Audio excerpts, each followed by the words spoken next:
The 1346 Battle of Neville's Cross, a pivotal moment in the 100 Years' War. The Battle of Neville's Cross, fought on October 17, 1346, was a significant event during the 100 Years' War, marking a decisive victory for England over Scotland. This battle was a key turning point in Anglo-Scottish relations during the medieval period, with the consequences reverberating across both nations. King David II of Scotland sought to exploit England's distraction in France, where King Edward III was leading a major campaign, culminating in the famous Battle of Crecy just months earlier. Neville's Cross solidified English dominance in the northern borders while dealing a severe blow to Scottish ambitions. Let's explore the background, the lead-up to the battle, the key participants, and the long-lasting impact of the conflict on both Scotland and England. Background: the 100 Years' War and the Anglo-Scottish rivalry. The Battle of Neville's Cross occurred within the broader context of the 100 Years' War, a protracted series of conflicts between England and France over claims to the French throne.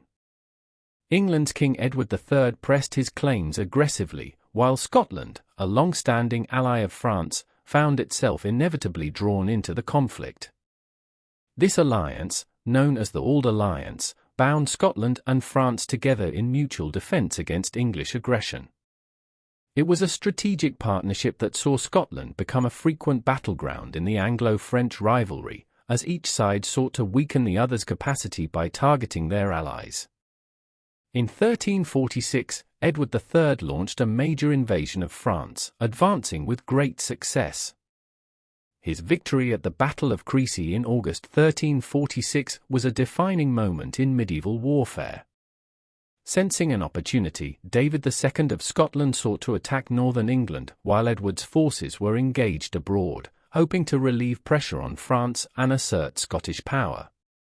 The campaign was conceived as a way to exploit England's perceived vulnerability, drawing attention away from Edward's French expedition and allowing France some breathing room. The lead-up to the battle.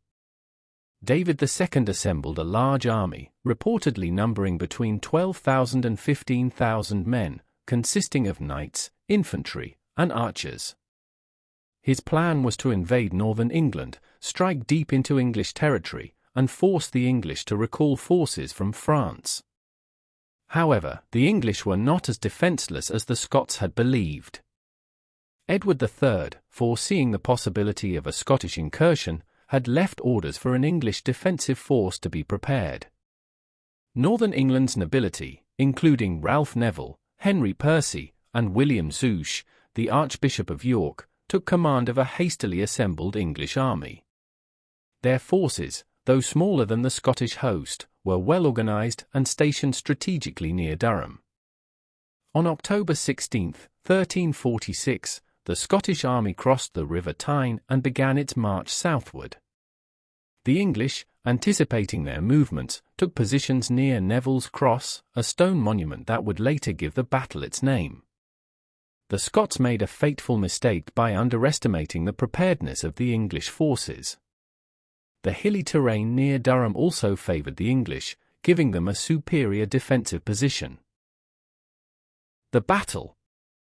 The battle began early on the morning of October 17.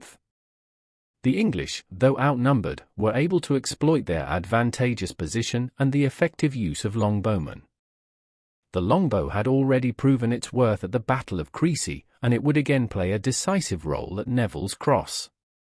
Positioned behind protective stakes and fortified positions, the English archers unleashed devastating volleys on the advancing Scottish infantry and cavalry, causing significant losses before the Scots could engage in close combat. David II, who led the Scottish army personally, attempted several direct assaults on the English lines. However, the Scottish forces were hampered by the terrain and found it difficult to bring their full strength to bear.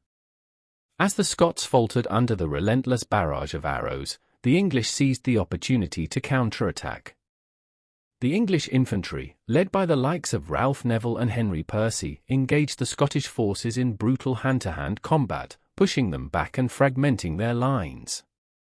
In the midst of the battle, David II was wounded twice, once in the face by an arrow. Despite his injuries, he fought valiantly but was eventually captured when he tried to flee the battlefield. The capture of the Scottish king was a catastrophic blow to the Scottish morale. His troops, now leaderless, began to scatter. Many were killed or captured as they attempted to retreat northward, with English forces pursuing them relentlessly. Key participants and military tactics. On the English side, Ralph Neville, Henry Percy, and William Zouche emerged as the key commanders who led their forces with skill and determination. The use of longbowmen, a hallmark of English military strategy during the 100 Years' War, was critical to their victory. The longbow's range and rate of fire gave the English an overwhelming advantage over the Scottish forces, who relied more heavily on infantry and cavalry. David II's leadership on the Scottish side, though brave, was ultimately flawed by his underestimation of the English defences and the difficult terrain. The Scottish reliance on frontal assaults played into the strengths of the English defensive position, making it nearly impossible for the Scots to break through. The aftermath and consequences. The consequences of the Battle of Neville's Cross were severe for Scotland. David II was taken prisoner and transported to London, where he was held captive for 11 years.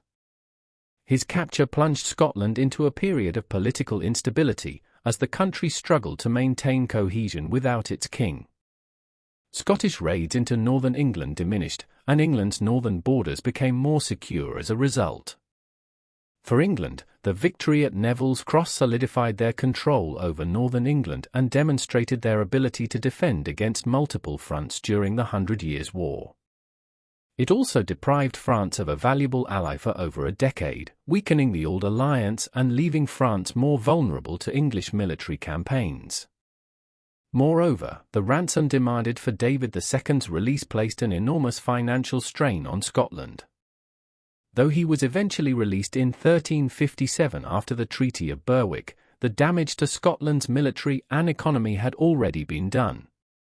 The defeat at Neville's Cross delayed any further significant Scottish involvement in the 100 Years' War and ensured that England remained unchallenged in the north for the foreseeable future. Thus, the Battle of Neville's Cross stands as a testament to the strategic significance of Scotland's involvement in the 100 Years' War. While David II sought to exploit England's momentary distraction with France, the Scots underestimated the resilience and preparedness of the English defences. The battle reinforced England's dominance over Scotland during this period and secured the northern borders, contributing to the larger narrative of English victories in the early phases of the 100 Years' War. As a moment of both triumph and tragedy, Neville's Cross played a key role in shaping the future of Anglo-Scottish relations and the course of the war. Be sure to share your thoughts in the comments below. Subscribe to Medieval Chronicles 1066 for more engaging content about the most transformative moments in medieval history. Stay curious.